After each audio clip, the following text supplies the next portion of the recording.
주의 전을 찾아온 여러분, 예배하기 위해서 찾아온 여러분, 개별적으로 주님을 만나기를 원하고 말씀을 통해서 하나님이 여러분에게 들려주시는 음성 속에서 영이 살아나게 되는, 하나님을 향해서 다시 시선이 마주치게 되는 놀라운 복이 임하게 되기를 주님의 이름으로 찬양을 드립니다. 이 시간 우리 한번 찬양할 때 왕이신 나의 하나님 한번 부르고 말씀을 듣도록 하겠습니다. 왕이신 나의 하나님, 내가 주를 높이고 영원히 주의 이름을 성축하리이다.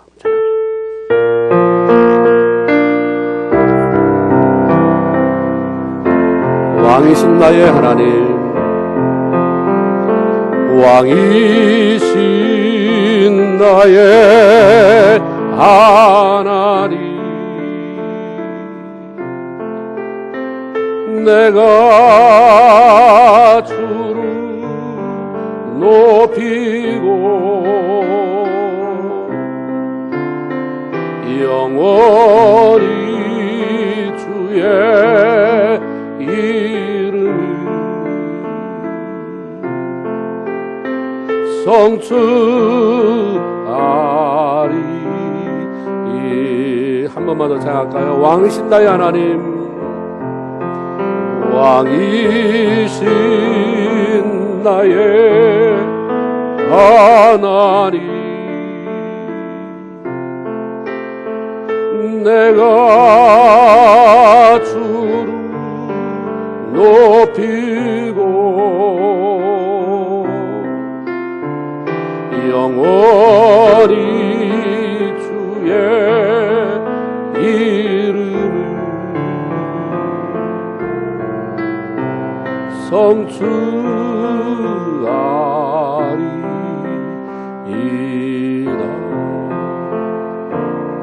할렐루야. 아멘. 예수님께서 승천하신 이후에 제자들은 주님의 말씀대로 약속하신 성령을 받기 위해서 다락방에 모여 기도했습니다. 이 한 가지 목적을 가지고 마음을 모아서 힘써 기도했을 때에 얼마 되지 않아서 급하고 강한 바람 같은, 강력하게 타오르는 불과 같은 성령이 그들이 모인 자리에 임했습니다. 거기에 모인 각 사람 위에 하나님의 영이 임했을 때에 그들은 더 이상 두려움에 떨던 어제의 사람이 아니라 주의 능력과 영광 안에 변화되어 있었습니다. 어제의 사람이 내일의 사람으로 바뀌는데 필요한 것, 그 가운데 하나가 성령의 기름 부으심입니다. 그들의 가장 큰 변화는 예수 그리스도를 사랑하고 그분을 위해서 자신의 삶 모두를 바치기로 작정했다고 하는 것입니다. 목숨을 걸었기에 두려움이 없었어요. 주저함이 없었습니다.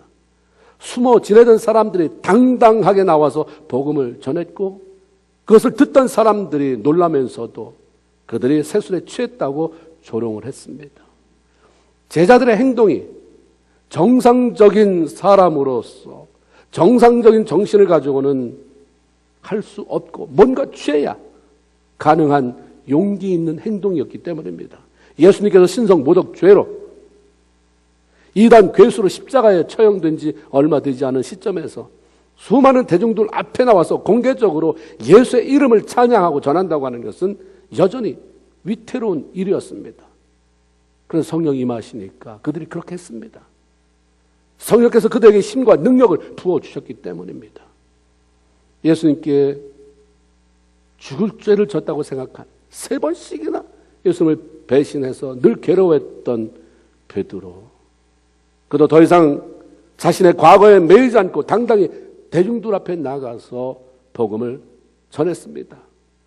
먼저 자신들이 이렇게 용기 있게 복음을 전한 것은 술에 취한 것이 아니다. 지금 시간이 몇 시냐? 술 먹을 시간이냐? 그게 아니라 성령의 충만함을 경험했기 때문이고, 이 성령의 충만한 임하심은 갑자기 이루어진 게 아니라 너들도 다 읽어봤지 않느냐? 구약시대부터 하나님이 약속하신 것이다. 그래서 사도행전 2장 17절에 보면 하나님이 말씀하시기를, 말세 내가 내 종을, 내 영을 내 남종과 여종에게 부어주리니 그때에 가면 너희 자녀들은 예언할 것이고 너희 젊은이는 환상을 보게 될 것이고 너희 늙은이는 꿈을 꾸게 될 것이다. 구약성경 요한서 2장의 말씀을 인용하면서 선포합니다. 성령이 임하시게 되면 그때는 아이들만이 아니라 젊은 사람들만 아니라 노인들까지도 하나님의 일에 능력 있게 동참되는 일이 생긴다. 근데 그게 바로 지금이다. 그 약속이 바로 이루어졌다. 그 성령이 임하셔서 우리 삶이 이렇게 담대해졌고 우리가 이렇게 변화된 것이다라고 선포를 한 거죠. 성령이 베드로와 함께 하시고 능력을 주심으로 죽으시고 다시 사신 그리스도를 소개하고 예수 믿으면 구원받게 되는 복음을 전했을 때에 그날 하루 동안에 회개하고 세례받고 구원받은 사람의 수가 3,000명이나 됐다라고 성경이 기록하고 있습니다. 무엇보다 제자들의 가장 큰 변화는 예수님을 사랑하고 그 예수를 자랑하고 싶은 마음으로 그런 삶을 지향하는 사람으로 바뀌어갔다고 하는 것입니다. 구원받은 이후에 성령 받으면 예수를 더 사랑하고 싶어요. 그런 경험을 가진 사람이 찬송과 가사를 쓴 게 내 구주 예수를 더욱 사랑. 내 구주 예수를 더욱 사랑하고 싶어요. 그리고 그 예수를 자랑하고 싶은 거예요. 여러분 입에서 지금 뭐가 나와요? 예수 자랑 나오십니까? 성령 충만한 거예요. 욕이 나옵니까? 원망 불평이 나옵니까? 메마른 것입니다. 뭐가 나오는지 자기가 제일 잘 알 것 아닙니까? 뭐가 나가는가? 제자들이 전에는 막 서로 비난하고 전에는 두려워하고 앞으로 어떻게 살까 한숨 쉬고 원망하고 좌절하고 했던 사람들 입속에서 소망이 비전이 흘러나오고요. 예수를 자랑하는 마음이 막 솟아서 나왔어요. 이게 바로 성령의 역사 때문입니다. 초대교회 때나 지금이나 성령 충만한 삶을 살아가는 사람들의 공통점은 예수를 사랑하고 싶고 예수를 자랑하는 일에 자신의 삶을 드린다고 하는 것입니다. 성령을 받은 초대교회 성도들은 예수님을 사랑하기 때문에 부단히 예수님이 말씀하신 대로 따라가며 그분을 닮아가는 삶을 살았습니다. 예수 믿고 구원받았는데 성령 받았다고 하는데 말씀대로 따라가고 싶은 마음도 없고 말씀과 역행해 나간다고 한다면 구원받은 사람인가? 구원받았고 쳐도 성령님이 그 안에 계신 분인가? 의심하지 않을 수 없어요. 성령님이니까 강력하게 주님 닮아가고 싶었어요. 사도행전 2장에 보면 그들이 예수님 때문에 자기가 가지고 있는 모든 것을 내 것이라고 주장하지 않았어요. 내 것이 어딨냐? 이 땅에 내 것은 하나님이 누군가 도와가며 쓰라고 나에게 맡기신 것이다. 그래서 자기가 공통으로 사용했어요. 같이 사용했습니다. 나도 쓰고 너도 쓰고 과도히 내 것 아끼고 남의 것도 뺏으려고 하는 현 시대에 비하면 그렇게 이기적으로 나만 축복받기를 원하는 현재 성도들과는 엄청 달랐던 거죠. 목숨 바쳐 사랑하고 예수 그리스도의 말씀에 따라 살아가기 위해서 자기의 소유나 재산을 팔아서 필요한 사람들에게 기꺼이 나눠주는 삶을 살았다라고 말씀합니다. 예수님과 더불어 더 가까이 동행하는 삶을 살아가기 위해서 날마다 성전에 모여서 예배하고 주를 찬양하며 기도에 힘썼다라고 말합니다. 주의 마음을 닮아가면서 서로 진실한 마음으로 대하고 서로 만날 때마다 기쁨이 생기니 자연스럽게 백성들에게 칭찬받는 사람이 되었다고 성경이 말합니다. 예수 잘 믿으면 교회 속에 대단한 인물이 되는 게 아니에요. 세상 속에 나가서 대단한 사람이 되어야 돼요. 예수 잘 믿을수록 이상하게 세상과 단절이 되지 않습니까? 그러나 세상의 빛이다라고 말씀했어요. 세상 속에 들어가서 인정받아야 돼요. 칭찬받아야 돼요. 그래야 하나님의 나라가 확장되는 것입니다. 교회 안에서 대단한 세력 확보하려고 나를 통해서 뭘 하고 싶어서 내가 인정받는 사람이 되고 싶어서 다 의미 없는 거예요. 칭찬받고 있습니까? 세상에서. 여러분이 속한 가정에서 여러분 칭찬하십니까? 여러분이 다니는 학교에서 아니면 직장에서 사업에서 여러분 믿는 사장이라 다르다. 믿는 동료라 다르다. 나는 못 따라갈 것 같아. 그래서 여러분의 말에 신뢰가 가고 여러분의 결정권에 영향력이 미쳐지는 그런 사람을 살고 있는 거예요. 더 이상 교회의 사람이 되지 마세요. 세상에 속한 빛이 되어야 되는 거죠. 여기서 은혜 받고 흩어지는 것입니다. 여기서 뭐 하느냐? 서로를 통해서 격려되고 위로받고 힘을 얻고 나가는 것입니다. 그렇게 살기도 힘든데 이 안에서 지지고 볶고 다시는 교회 안 나간다. 하나님이 얼마나 슬퍼하시겠어요. 칭찬받는 사람이 되니까 하나님이 하늘을 여셨어요. 그래서 구원받는 사람을 날마다 더하게 만들어 주셨다라고 성경에 기록합니다. 모든 사람이 성령을 충만하니까 누구를 욕하거나 비난하거나 불평하거나 원망하는 사람이 있을 수가 없어요. 성령의 불에 다 태워버리니까. 저마다 예수를 사랑하고 그 예수를 더 닮아가는 게 소원이에요. 그러니까 만나면 반갑고, 만나면 잘 지냈냐? 힘들지 않았냐? 내가 기도할 제목은 뭐냐? 너 필요한 게 없니? 나 이게 좀 남는데 네가 가지고 갈래? 이런 공동체 기쁨과 평안이 생겨나지 않을 수 없어요. 그로 인해서 세상 사람들은 교회에 관심이 생겼어요. 자꾸 교회를 기웃거리게 됩니다. 초대교회 성도들이 믿던 그 예수를 믿고 싶어 했고, 그들이 믿는 하나님을 알고 싶어 했고, 더 나아가서 그들이 속한 그 공동체에 나도 끼고 싶은 거죠. 어떤 모임이 굉장히 좋더라. 그쪽에 들어가면 뭐 정보도 굉장히 밝게 아는 사람이 많아서 어디에 사업을 투자하는 좋은지, 애 학교를 어디 보내면 좋은지, 어디에 살면 좋은지. 그러면 아마 그 사람들이 다 인격적이고 너무 멋지더라. 저런 사람 못 만날 것 같아. 그러면 어떻게든지 그 안에 들어가고 싶어 할 거예요. 초대교회 공동체가 그랬어요. 초대교회가 그랬단 말이에요. 교회로 오고 싶은 거예요. 저 안에 낄 수 없을까? 나 같은 사람이 가도 될까? 그러니까 교회가 건강하게 성장할 수밖에 없는 거죠. 좋은 핸드폰을 가졌어요. 핸드폰이 작동하지 않습니다. 왜 그렇습니까? 그게 모조품이라고 그렇습니까? 아니, 진품이라고 평가가 난 거 산 거거든요. 모조품이 아니라 배터리가 다 다른 거예요. 그래서 그 기기를 움직일 수 있는 파워가 다 달아버린 거죠. 구원 받았다고 할지라도 성의 기름 부음이 바닥에 나버리고 고갈이 되어지면 마치 자동차에 기름이 빠져나가면 아무리 비싼 차라도 움직일 수 없고 기장집에 세워놔야 하는 것처럼 움직여지지 않는 거예요. 무능해지게 됩니다. 주님을 사랑하고 싶은 마음 없어요. 관심이 없는데 입만 예수 얘기하는 거예요. 본질적으로 안에는 부패하고 본질적으로는 원망과 불평과 짜증이 가득 차 있는 것입니다. 성령 충만함을 받아라. 그래야 산다라고. 그래서 끊임없이 말씀하시는 것입니다. 성령께서 교회를 통해서 사람을 살리려고 하는데 영적으로 고갈되어 있으니까 주를 대적하는 자로 전락하게 됩니다. 성령이 떠나가면 메말라져요. 그 메말라졌을 때 자기 마음을 지키지 못하면 주를 대적하는 일을 하게 돼요. 그래서 메말랐을 때는 가만히 있어야 돼요. 내 영이 메말랐을 때는 충만하면 자랑해야 돼요. 예수 자랑해야 돼요.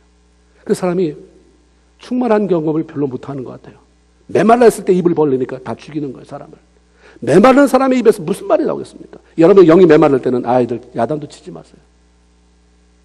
근데 뭐가 나오겠습니까? 내 짜증이 나오겠죠. 내 불평불만이 나오고. 애가 잘 되라고 때립니까? 내 신경질을 섞어서 짜증을 실어서 때리니까 애가 반감을 사게 되는 것이고, 관계 속에도 마찬가지예요. 충만할 때 얘기하면 야단을 쳐도 눈물이 나오는 거예요. 고맙고 감사하죠. 그러므로 성령을 사모하고 그 능력으로 다시 체험을 받는 그 일어서는 역사가 우리에게 있어야 하는 것입니다. 성령의 충만함을 덧입어서 주를 사랑하고 그 몸된 교회를 건강하게 세워가는 것은 영광스러운 일이에요. 잠언 11장 11절에 이렇게 말합니다. 한 성읍은 정직한 자의 축원으로 인하여 진흥하고 악한 자의 입으로 인하여 무너진다. 잘 들으세요. 성읍은 성령 충만한 사람의 기도는 공동체를 살린다는 거예요. 성읍이라는 게 어떤 성만 말하는 게 아니라 공동체. 그게 가정이든 그게 교회든 여러분의 직장이든 사업터든 정직한 자의 축원을 통해서 그 공동체를 축복하면서 기도하는, 거기 있는 사람들 축복하면서 그렇게 세우는 그런 사람을 통해서 그게 세워져요. 잘 되는 것입니다. 발전해가는 거예요. 그런데 악한 자의 악한 입이 그 공동체를 다 무너뜨리는 거예요. 왜 가정이 무너지는가? 누군가 악한 짓을 하니까 그러는 거예요. 말로 원망불평하고 그냥 왜 교회가 병 들어가는가? 누가 그 짓을 하니까 그러는 거예요. 여러분의 사회가, 여러분의 직장이, 사업자가 왜 그렇습니까? 누군가 원망불평하면서 말로 다 쏟아보니까 그러는 거예요. 성읍은 의인의 정직한 자, 하나님을 사랑하는 자의 축원으로 인해서 진흥해요. 반드시 기도하고 자꾸 하나님 이거 축복하심을 믿고 나도 축복하면 진흥하게 돼 있다 이 말이에요. 하나님의 원래. 그런데 악한 자의 입이 그것을 무너뜨린다. 여러분 세우는 일을 할 것입니까? 무너뜨리는 일을 할 것입니까? 그러기 위해서 우리가 필요한 게 성령 충만함이에요. 성령 충만함. 오늘날 추구해야 될 게 뭐냐면 성령의 충만함을 구하고 성령 기름 부음이 내게 떠나지 아니하도록. 그것 때문에 내가 이렇게 말하면, 내가 이렇게 행동하면 내 안에서 성령 기름이 사라지니까 참자. 하나님, 내가 참는 게 낫죠. 내가 손해보는 게 낫지. 주님 떠나가면 나는 아무것도 아닙니다. 나띵이에요. 성령 떠나가면 나는 그냥 강팍한 그런 종교인으로 머물 수밖에 없사오니 성령님, 내가 손해보겠습니다. 내가 참겠습니다. 내가 양보하겠습니다. 그러나 내 안에서 머물러 계시옵소서. 할렐루야. 이게 우리의 각오가 돼야 되는 것입니다. 그래서 신앙생활하는 게 좁은 길 가는 거예요. 성령이 초대교회 불같이 일어나 번져가고 있을 때에 하나님께서 예수의 이름으로 놀라운 기적들이 일어나게 하셨습니다. 그 중에 하나가 오늘 우리가 같이 읽었던 베드로와 요한이 나으면서부터 걷지 못한, 우리가 말하는 그 안진뱅이를 고쳐서 걷게 한 일이었습니다. 그 기적이 여기에 언제 일어났는지, 일어났던 상황을, 그 배경을 설명해 줍니다. 제90 기도 시간에 성전으로 올라가던 길에 벌어졌다. 유대의 시간, 그것을 우리가 오늘날 쓰는 시간으로 환산을 하면 플러스 6으로 하면 돼요. 9시니까 플러스 6 하면 15시, 오후 3시입니다. 오후 3시 기도 시간에 성전을 갈 때 베드로와 요한은 다락방에 모여서 기도함으로 성령 충만함, 성의 기름 부음을 흡족히 받은 후에도 그것이 시들어가거나 그걸 사라지지 않기 위해서 지속적으로 기도한 거예요. 한 번 오신 성령은 영원히 계신다 할지라도 어떻게 계시냐요? 저 구석으로 밀려나서 쭈그리고 앉아서 슬퍼하느냐. 그러니까 성경이 뭐라고 말하냐면 성령을 근심하게 하지 말아라. 근심이 되는 분이 뭘 일을 하겠어요? 부모를 그렇게 근심시키는 자에게 뭔 좋은 일이 일어나겠습니까? 성령을 근심시키는 데 무슨 일이 일어나겠어요? 그러니까 지속적으로 기도한 거예요.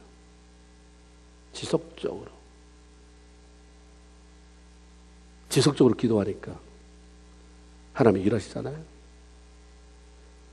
그에게는 정해진 기도 시간, 정해진 기도 자리가 있었습니다.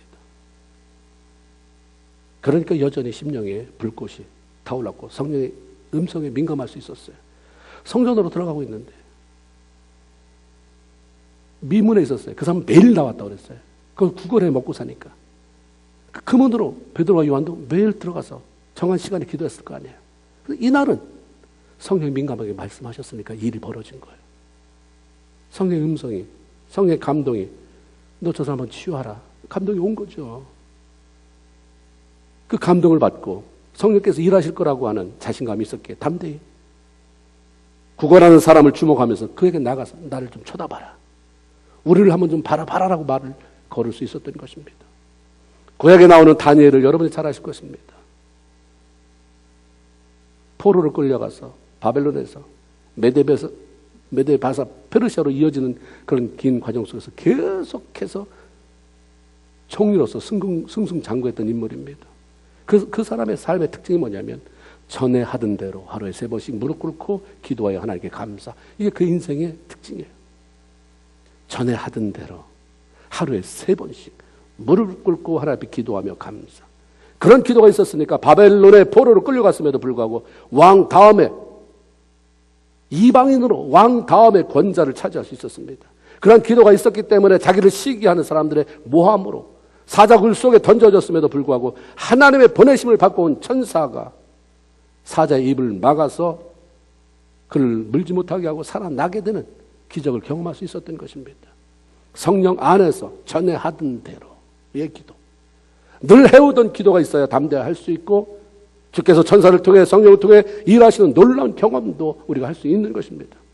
베드로와 요한이 구걸하는 장애인에게 우리를 보라라고 말하자 그 사람이 뭔가 나에게 주려고 찾아와서 말한 사람은 드물다.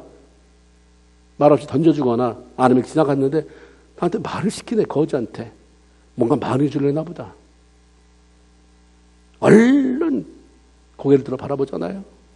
그때 베드로가 그를 향해서 한 게 뭡니까? 돈 준 게 아니에요. 이렇게 외쳤어요. 은과 금은 내게 없거니와 내게 있는 이것을 내게 주노니 그건 나사렛 예수 그리스도의 이름으로 일어나 걸어라 라고 외치며 그 사람의 오른손을 잡아 일으켰습니다. 얼떨결에 일어났는데 느껴지는 거예요. 자기 발바닥하고 발목에 힘이 들어가는 것. 걸어봐요. 걸어줘요. 뛰니까 뛰어줘요. 그래서 성전에 들어가 걷기도 하고 뛰기도 하며 하나님을 찬양했다라고 성경이 기록합니다. 성전에 있는 모든 사람은 그가 나면서부터 앉은 병이 걷지 못하는 장애를 가지고 있는 사람인 것을 알았습니다. 누구의 도움을 받지 않으면 생계가 곤란한, 그래서 누군가 번갈아가면서라도 밀문에 데려다 주니까 거기 앉아서 구걸해서 먹고 사는 사람인 것을 잘 알고 있었습니다. 다른 병도 아니고 나면서부터 앉은 병이 된 저 불구를 누가 고치냐?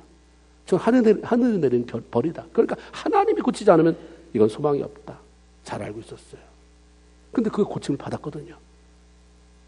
걷기도 하고 뛰기도 하면서 하나님을 찬송하니 거기 모인 모든 사람이 놀라지 않을 수 없었고 그를 고치신 하나님께 영광을 돌리지 않을 수가 없었습니다.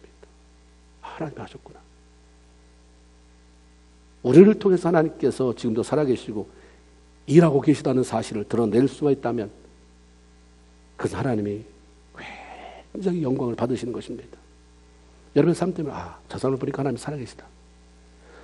저 사람이 하는 일을 보니까 하나님이 지금도 살아서 저 사람이 후원자가 되어주시는구나 보일 수 있으면 내가 축복받는 건 말할 것도 없거니와 하나님 앞에 굉장한 영광이 되는 것입니다.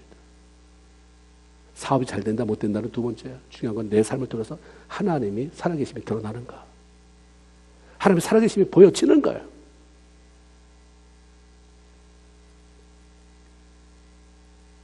내가 누군가에 전하는 말이나 행동에 과연 하나님이 살아계시다고 고백하고 그 하나님을 더 사랑하게 만든다면 그것은 하나님을 영광스럽게 하는 것입니다.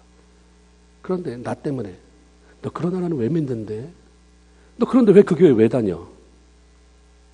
이런 말을 하면서 하게 만들어 사람을 죽게 한다면 그것은 하나님의 영광을 가리는 것입니다. 하나님의 영광이 가려지는 곳에는 기쁨이 사라져요. 어둠이 찾아듭니다. 하나님의 영광을 드러내는 일을 위해서 지속적으로 성령 충만해야 됩니다. 그렇게 하기 위해서 전에 하던 대로의 기도 생활이 필요해요. 어쩌다가 아니라 늘 해오던. 너 늘 하는 게 뭐니? 근데 예수 믿는 사람이 양치질. 늘 하는 게 뭐니? 하루에 3끼 밥 먹는 거. 그거 말고 하나님이 너 늘 하는 게 뭐니? 전에부터 해오던 게 뭐냐? 앞으로 계속 할 게 뭐냐? 기도하는 거. 정해진 기도 시간, 정해진 기도의 장소가 있어서 전에 하던 대로의 기도 생활. 그렇게 함으로 말미암아 성령의 기름 부으심뿐만 아니라 계속해서 그 기름 부음이 여러분 안에 흐르고 그 성령의 불꽃이 타올라서 내 성격대로 내 감정대로 움직이는 자가 아니라 하나님 앞에 붙잡혀 움직여짐으로 말미암아 놀라운 생명의 열매를 따내는 저와 여러분 다 되기를 주님의 이름으로 축원을 드립니다. 베드로가 이 장애인을 이렇게 세울 때 그는 예수 그리스도의 이름으로라고 하는 말을 사용했습니다. 일어나 걸으라고 내가 선포한 말이 현실이 되어서 그 사람이 일어나기 위해서 필요한 게 뭐였냐면 예수 그리스도의 이름이었다 이 말이죠. 그러면 왜 예수 그리스도의 이름을 사용해야 하는가? 그 이름에 하나님께서 부어주신 권세, 어서리티와 파워가, 능력이 있기 때문입니다. 예수님은 이 땅에 계시는 동안 제자들에게 요한복음 16장 24절에 보면 지금까지는 너희가 내 이름으로 아무것도 구하지 아니하였으나 구하라 그러면 받으리니 너희 기쁨이 충만하리라 말씀했어요. 기도했거든요. 기도하지 않았어요. 근데 지금까지는 너희가 내 이름으로 기도하지 않았으나 내 이름으로 아무것도 구하지 아니하였으나 이제 구하라 그러면 받으리니 너희 기쁨이 충만하리라. 예수님께서 십자가를 지시고 부활하시고 죽음을 이기고 승리하시기 전까지는 공식적으로 예수 그리스도의 이름의 권세가 주어지지 않았어요. 그러게 예수님도 살아계신 동안에는 제자들에게 내 이름으로 기도해라 이런 말 하지 않았어요. 그렇게 가르치지 않았어요. 인류의 죄를 지고 십자가에 달려 죽으시고 부활해서 하늘의 성소로 들어가게 되면 그때 내 이름으로 예수 그리스도의 이름으로 구하면 응답받는다. 뭐든지 응답받는다. 그리고 내 안에 큰 기쁨을 맛보게 된다 가르쳤습니다. 근데 정말 그날이 찾아왔잖아요. 그렇게 가르치신 예수님이 십자가에 달려 들어가시고 부활하시고 승천한 이후에 바로 그게 찾아왔어요.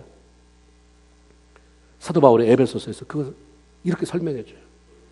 하나님의 능력이 그리스도 안에서 역사하사 죽은 자들 가운데서 다시 살리시고 하늘에서 자기 우편에 앉으사 예수를 그렇게 했단 말이에요. 모든 통치와 권세와 능력과 주관과 이 세상뿐만 아니라 어느 세상에 일컫는 모든 이름 위에 뛰어나게 하시고 또 만물을 그 발 아래 복종하게 하시고 그를 만물 위에 교회의 머리로 삼으십니다. 하나님은 예수께서 자기의 말에 순종해서 이 땅에 오셨잖아요.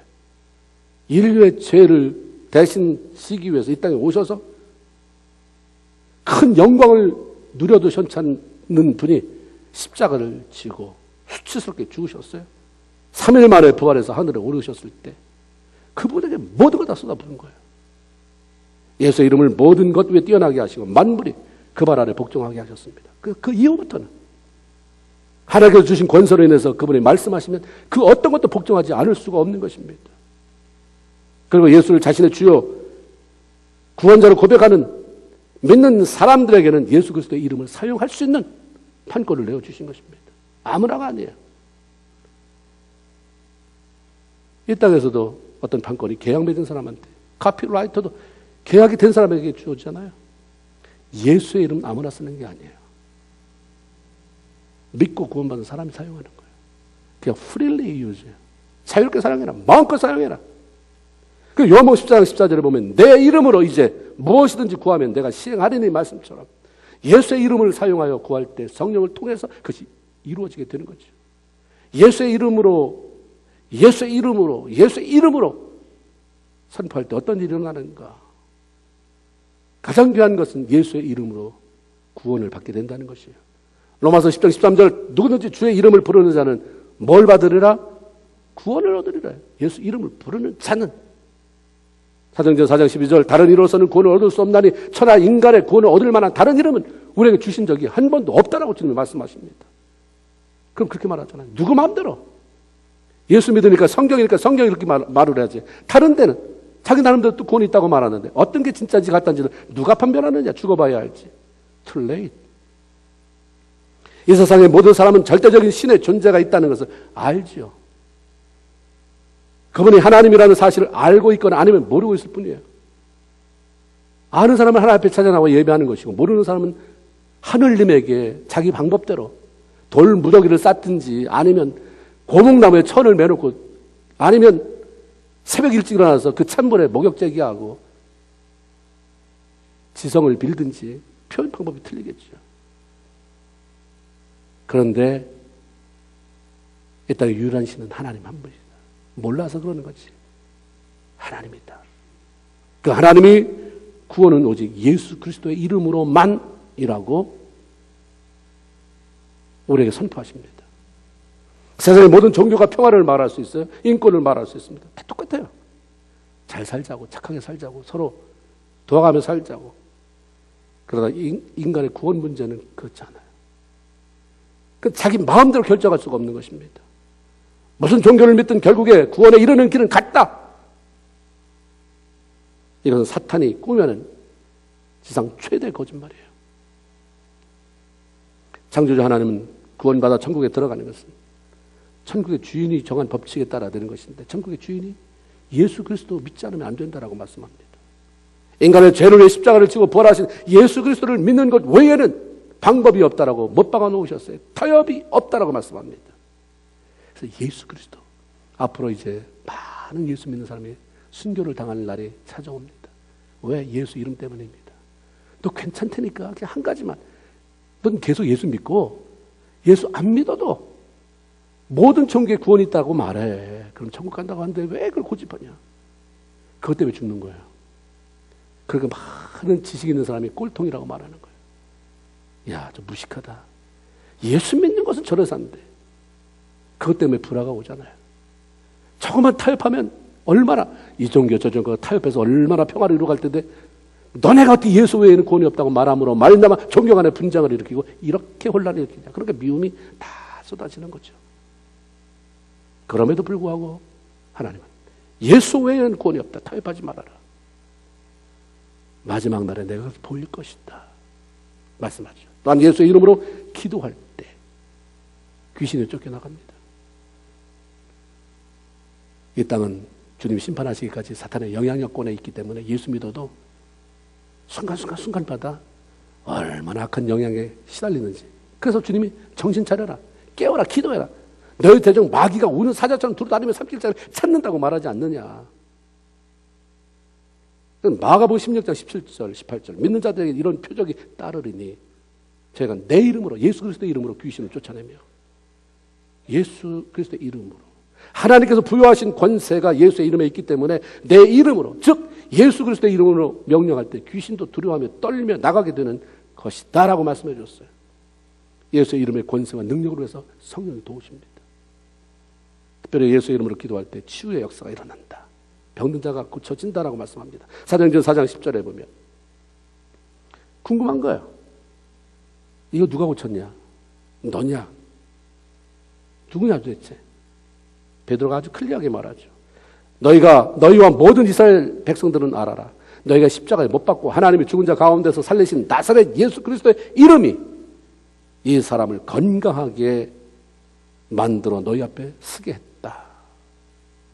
예수를 믿지도 않고 그분의 능력과 권세를 인정하지도 않으면서 예수 이름을 불러봐야 아무 의미 없어요. 거기에는 기적이 일어나지 않아요. 귀신이 쫓겨나갈 것도 아니고 치유의 역사가 일어날 것도 아니고.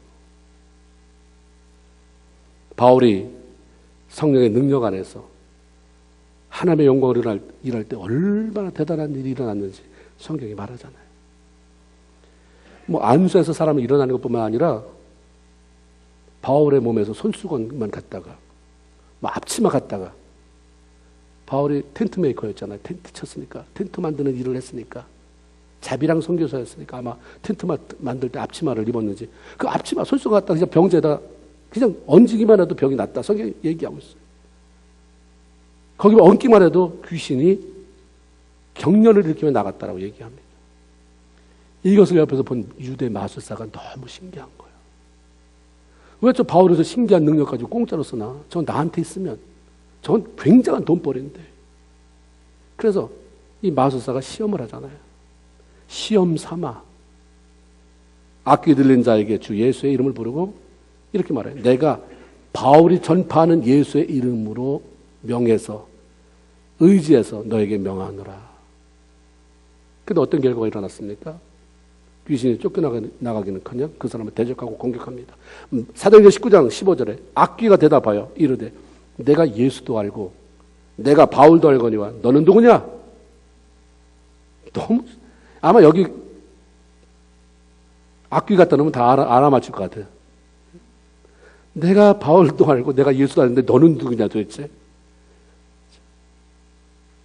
너무 또 이것 때문에 하루 종일 걱정하지 마시고 예수 그리스도의 보혈의 흔적이 있으면 사탄이 인정할 수밖에 없는 줄로 믿습니다. 아멘. 예. 그러면서 16절에 악귀 들린 사람이 그들에게 뛰어올라 눌러 이기니 그들이 상하여 얼마나 무섭게 귀신 들린 사람이 그 사람을 치는지 몸이 다 멍이 드는 거예요. 그리고 벗은 몸으로 그 집에서 도망하는지라. 이 마술사는 호기심에 귀신을 쫓아내는 일을 해보고 싶었을 뿐이지 십자가에 달려 돌아가시고 죽음에서 부활하신 예수를 자신의 주로 고백하며 믿는 그런 사람도 아니었습니다. 그 예수를 신뢰하는 사람도 아니었습니다. 명목상의 신앙인들에게 예수 그리스도의 이름은 별 능력이 없어요. 능력을 경험하기 전에 없다라고는 말하지 마세요. 나에게 없는 거지 그 능력이 없는 건 아닙니다. 진정한 예수가 나의 구원자여 내 삶의 주인이라고 말하면서 그분을 신뢰하며 살아가는 진정한 믿음의 사람에게 예수 그리스도의 이름은 능력입니다. 구원입니다. 권세가 되는 거예요. 이번 금요일부터 계속해서 기도해 오고 있고 여러분 다 기도하시죠? 한마디라도 거기 기도에 섞으시고 계시죠? 부흥회가 있답니다. 잘 끝나게 해주세요 라고 한마디라도 섞으세요. 남의 일 쳐다보듯이 하지 마시고요. 나는 어차피 안 갈 거니까 이렇게 하시면 하나님이 주시는 놀라운 기회를 잃어버리는 것입니다. 성령이 우리를 도우소서라는 주제로 귀한 부흥회가 시작돼요. 이 집회를 통해서 우리 모두가 예수 그리스도의 사람으로 견고하게 세워지기를 바랍니다. 성령의 충만함을 입어서 나도 살고 남도 살리게 되는 그런 역사가 일어나고 하나님께서 허락하신 이 교회라고 하는 공동체를 건강하게 세우는 능력의 사람으로 변화되어져 가기를 주님의 이름으로 축원을 드립니다. 구원의 이름 예수, 능력의 이름 예수예요. 치유의 이름 예수, 살리는 이름 예수예요. 이 그리스도의 이름 여러분 믿잖아요. 안 믿습니까? 빨리 믿으세요. 그리고 더 이상 죽은 자의 자리에 머물러 있지 말고 다른 사람 죽이는 자리에 이제 그만 머물러 계세요. 살리세요. 영적 사랑이 일어나고 다른 사람을 구원하고 살려내고, 그래서 하나님이 참 너 때문에 내가 감격스럽다. 그런 사람이 대다수 모여있는 이 안디옥 교회 때문에 내가 살만 난다. 내 몸 이제 내가 지시할 테니 네가 그대로 움직여서 내 영광스러운 열매를 따내라. 내가 축복하겠다. 이런 하나님의 놀라운 그런 칭찬을 듣고 이 땅에서 우리의 삶이 닿을 때까지 하나님의 영광을 위해서 사용되어지는 귀한 성도가 다 되기를 주님의 이름으로 축원을 드립니다. 아멘. 우리가 기도하겠습니다. 이제 한번